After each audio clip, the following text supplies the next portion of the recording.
Hi friends, ఈరోజు మనం group 2లో భాగంగా ఆంధ్రప్రదేశ్ చరిత్రలో 11వ పాఠ్యాంశమైన కాకతీయుల పరిపాలన విధానం గురించి తెలుసుకున్నాం. కాకతీయుల పరిపాలనకు సంబంధించిన ఆధార గ్రంథాలు ఏవి? సకల నీతి సమ్మతం, దీనిని మడికి సింగన రచించారు. నీతిసార ముక్తావళి బద్దిన, పురుషార్థసారం శివదేవయ్య, నీతిసారం రుద్రదేవుడు రచించాడు. కాకతీయుల కాలంలో సంప్రదాయబద్ధమైన వ్యవస్థ ఏది ఉండేది? రాచరిక వ్యవస్థ ఉండేది. పాలన కొరకు కాకతీయుల సామ్రాజ్యాన్ని ఏ విధంగా వివరించారు? రాజ్యంపై రాజు, నాడులపై నియోగులు, స్థలాలపై పారుత్యంగారులు, గ్రామంపై ఆయుగారులు అనేవాళ్ళు అధికారులుగా ఉండేవారు. ప్రతాపరుద్రుని కాలంలో ఏ విధానాన్ని అమలు చేశారు? నాయంకర విధానం. 20 గ్రామాల సమూహాన్ని ఏమంటారు? స్థలం. పాలనలో చివరి భాగాన్ని ఏమంటారు? గ్రామం. కాకతీయుల కాలం నాటి మండల పరిషత్తులో ముఖ్యులు ఎవరు? ప్రధాని, ప్రగడ, అమాత్య, మంత్రి అనేవారు 4 ఉండేవారు. గణపతి దేవుడి కాలంలో మహాప్రధాని ఎవరు? మాల్యాల హేమాద్రి రెడ్డి. ప్రతాపరుద్రుడి కాలంలో మహాప్రధాని ఎవరు? ముప్పిడి నాయుడు. మొత్తం పరిపాలనను 72 నియోగాలుగా విభజించినట్లు శివదేవయ్య ఏ రచనల్లో తెలిపాడు? పురుషార్థసారంలో తెలిపాడు. ప్రతి నియోగపై గల అధికారి ఎవరు? నియోగాధిపతి. 72 నియోగాల అధిపతి ఎవరు? బహుత్తర నియోగాధిపతి. గణపతి దేవుని కాలంలో బహుత్తర నియోగాధిపతి పదవిని నిర్వహించినది ఎవరు? గంగయ్య సహాని. అయ్యంగార్ల వ్యవస్థ, గ్రామ పాలన గురించి తెలుసుకున్నాం. పాలన యంత్రాంగానికి పునాది ఏది? గ్రామ పాలన. గ్రామ పాలనకు ఎంతమంది అయ్యంగార్లు ప్రముఖ పాత్ర వహించేవారు? 12 మంది అయ్యంగార్లు. గ్రామ సేవ చేసినందుకు ప్రతిఫలంగా పన్ను లేని భూములను పొందిన వారు ఎవరు? అయ్యంగార్లు. రైతుల నుండి పంట ధాన్యంలో కొంత భాగం ఏ పేరుతో వసూలు చేసుకునేవారు? మేరా అనే పేరుతో. ఆయం అనగా అర్థం, పొలం. ప్రభుత్వానికి ప్రజలకు మధ్య సంధానకర్తలుగా అయ్యంగార్లు వ్యవహరించేవారు. వారిలో ముఖ్యమైన వారు ఎవరు? రెడ్డి. గ్రామంలో పన్ను వసూలు చేసేవాడు. న్యాయాధికారి. కరణం. గ్రామంలోని వివిధ భూముల లెక్కలు నిర్వహించేవాడు. తలారి. శాంతి భద్రతలను కాపాడేవాడు. నీరు కట్టు. రైతులకు చెరువు నీటిని అందించు అధికారి. కాకతీయుల కాలంలో న్యాయ వ్యవస్థ గురించి తెలుసుకున్నాం. సర్వోన్నత న్యాయాధికారి ఎవరు? రాజు. రాజుకు న్యాయపాలన కొరకు సహాయపడేవారు ఎవరు? ఫ్రాడ్విక్కులు. గణపతి దేవుడి ఫ్రాడ్వివాకుడు ఎవరు? శ్రీపాదకుడు. కాకతీయుల కాలంలో స్థానిక న్యాయాధికారులు ఎవరు? మహాజనులు. కాకతీయుల కాలం నాటి న్యాయ సభలు 4 రకాలు. అవి ఏవి? ఫ్రాడ్విక్కులు లేదా మంత్రులు న్యాయాధికారులుగా ఉన్న న్యాయస్థానం ఏది? సముద్రిత. రాజధానిలో తాత్కాలికంగా కలిగిన న్యాయస్థానం ఏది? ప్రతిష్ఠిత. గ్రామాలలో తాత్కాలికంగా నియమింపబడ్డ న్యాయస్థానం అప్రతిష్ఠిత.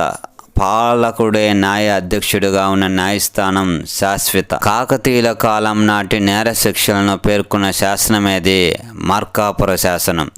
న్యాయస్థానం ఇచ్చిన తీర్పులు ఏ పేరుతో రాజముద్రికలను ఇచ్చేవారు? జయపత్రాలు. కాకతీయుల కాలం నాటి న్యాయ వివాదాల గురించి తెలుపు శాసనాలు వేసినది ఎవరు? గణపతి దేవుడు.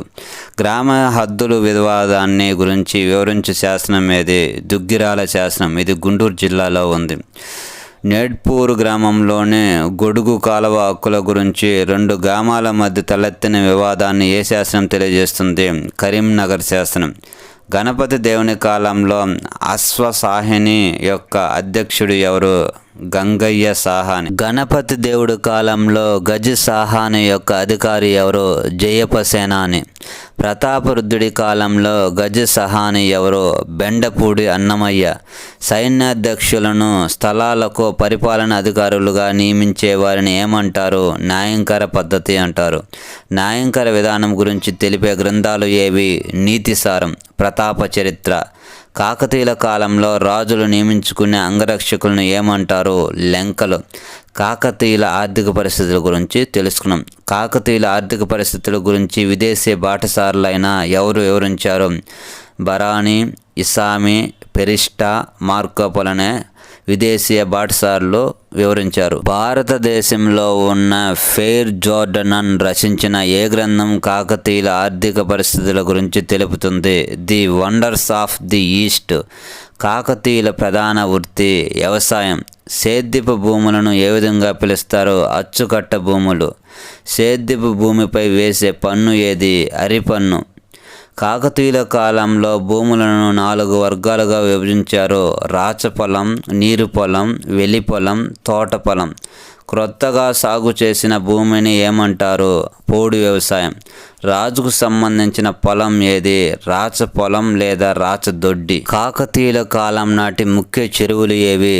కేసరి సముద్రం, మొదటి పోలరాజు, రామప్ప చెరువు, రేచెర్ల రుద్రుడు, హనుమకొండ చెరువు, రుద్రదేవుడు, లక్కవరం చెరువు, గణాపూర్ చెరువు, గణపతి దేవుడు, పాకాల చెరువు, జగదల, మిమ్మిడి నాయకుడు, బయ్యారం చెరువు, మైలాంబ, కుంద సముద్రం, కుందమాంబ, చౌడ సముద్రం, మయ్యాల చౌడ సేనాని, శెట్టి కరయ్య చెరువు 2వ బేతరాజు నిర్మించడం జరిగింది. కాకతీయుల కాలంలో ప్రభుత్వానికి ప్రధాన ఆదాయం ఏది? భూమి శిస్తు 1/6 వంతు.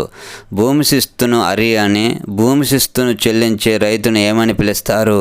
అరిగాపులు. శిస్తును వసూలు చేయవారు ఏ పేరుతో పిలుస్తారు? ఆయంగాండ్రులు.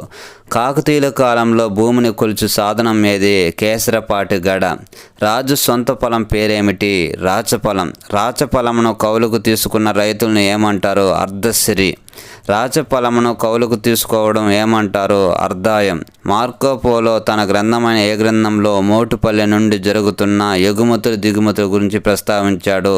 ది ట్రావెల్స్ అనే గ్రంథంలో. కాకతీయుల కాలం నాటి ముఖ్య పన్నులు: భూమి శిస్తు, అరి పన్ను, ఇంటి పన్ను, ఇల్లరి పన్ను, రైతు రాజుకు కానుకగా చెల్లించే పన్ను, కానిక పన్ను, దాన భూముల మీద రాయితీ పన్ను, దీనిని పనస పన్ను అంటారు. రాజు దర్శనార్థం కొరకు చెల్లించే పన్ను, దర్శనము పన్ను, రాట్నాల ద్వారా నీరు తోడుకునేందుకు విధించే పన్ను, నీరు విడి పన్ను, మకాన భూములకై విధించు పన్ను, పరపన్ను, పోక తోటల మీద విధించే పన్ను, అంతరాయమ పన్ను, ఆవులు గొర్రెల మీద ప్రత్యేక పన్ను, కిలారమ పన్ను విధించేవారు. కోతకు వచ్చిన సమయంలో విధించే పన్ను, వెన్ను పన్ను. నాయంకర గ్రామాలలోని రైతుల మీద విధించే పన్ను, ఒంటేల పన్ను. మెట్ట భూములపై ధన రూపంలో విధించే పన్ను, పగ్గం పన్ను. పచ్చిక బీడులపై పన్ను, పుల్లరి పన్ను. ఉమ్మడి గ్రామస్తులపై విధించే అత్యవసర పన్ను, మద్యకం పన్ను. వేసిల నుండి బిచ్చగాళ్ళ నుండి వసూలు చేసే పన్ను, ఘనాచారి పన్ను. మోట బావి మీద వేసే పన్ను, గాంధీ సుంకం. పుట్టిన బిడ్డకు నామకరణం సందర్భంలో వేసే పన్ను, పుట్టు లేదా సుంకం అంటారు. దీన్ని కూరగాయల మీద వేసే పన్ను, అలిమ పన్ను. కాకతీయుల కాలం నాటి వర్తక కేంద్రాలు ఏవి? రత్న కంబళ్ళు, ముఖముల్ వస్త్రాలు, ఇవి వరంగల్లో ఉన్నాయి. ఇనుపు పరిశ్రమ గుత్తికొండ, పల్నాడు. కత్తుల పరిశ్రమ నిర్మల్లో ఈ వర్తక కేంద్రాలు కలవు. గోల్కొండ ప్రాంతంలో వజ్రాల గనులు ఎక్కువగా ఉన్నట్లు ఎవరు పేర్కొన్నారు? మార్కోపోలో. కాకతీయుల కాలం నాటి ముఖ్య వర్తక శ్రేణులు ఏవి? స్వదేశీయ, పరదేశీయ, ఉభయదేశీయ, నానాదేశీయ, నకరం అనే వర్తక శ్రేణులు కలవు. దేశీయ, విదేశీయ వాణిజ్యములను ఎక్కువగా ఎవరు నిర్వహించేవారు? వైశ్యులు. స్వదేశీ వ్యాపారం చేయు వర్తక సంఘం ఏది? నకరం. విదేశీ వ్యాపారం చేయు వర్తక శ్రేణులు ఏవి? నానాదేశీ పెక్కుండ్రు, ఉభయ నానాదేశీ పెక్కుండ్రు. కాకతీయుల కాలంలో విదేశీ వాణిజ్యానికి ప్రధాన కేంద్రం ఏది?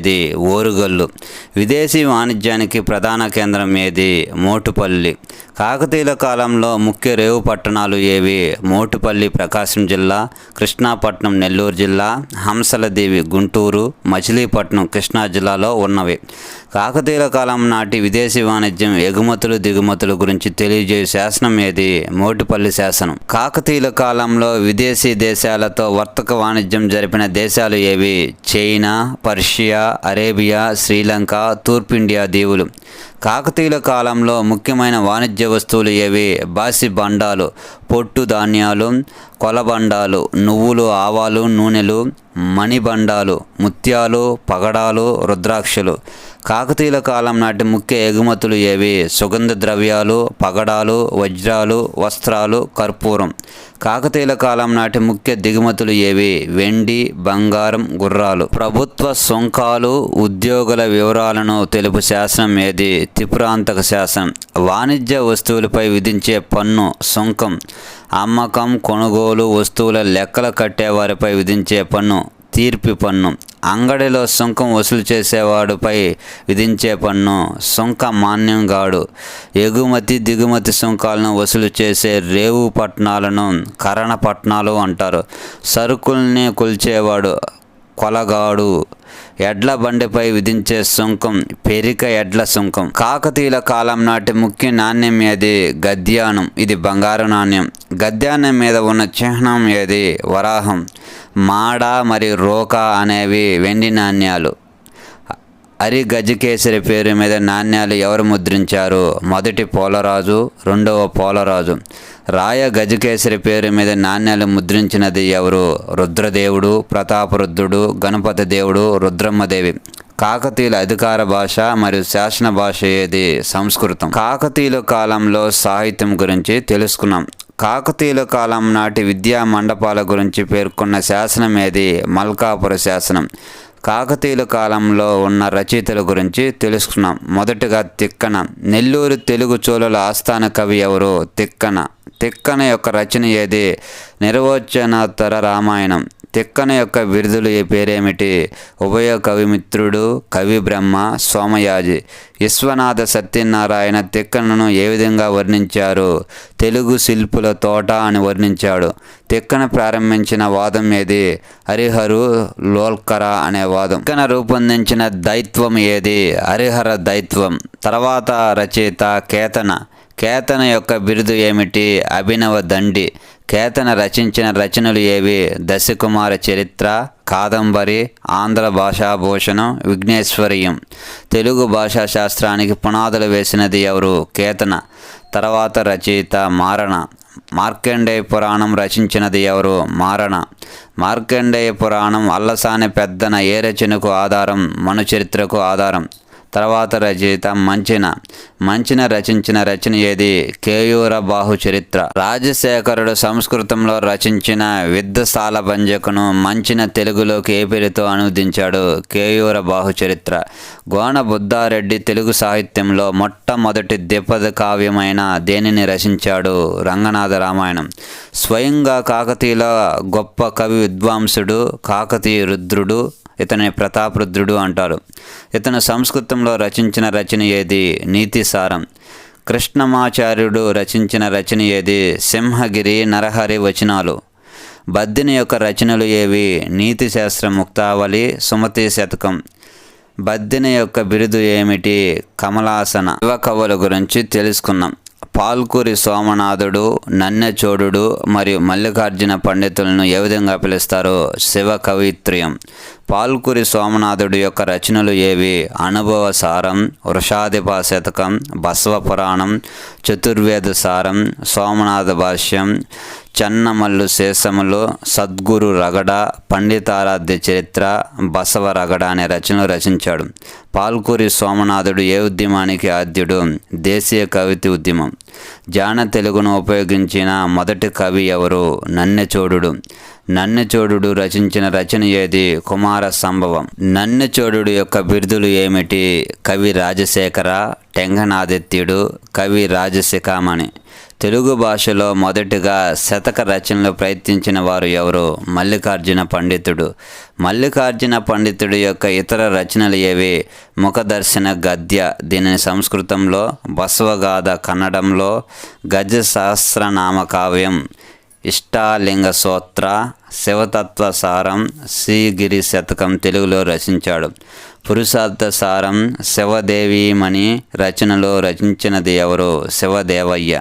శివభక్తి దీపిక పేరుతో సంస్కృతంలో బ్రహ్మసూత్రాలకు భాష్యం రాసిన వారు ఎవరు? శ్రీపతి పండితుడు. ఈ బిట్స్ మీకు నచ్చినట్లయితే లైక్ చేయండి, షేర్ చేయండి, ప్లీజ్ సబ్స్క్రైబ్ చేయండి. మరొక పాఠ్యాంశంతో మరొక వీడియోలో కలుసుకుందాం. జై హింద్.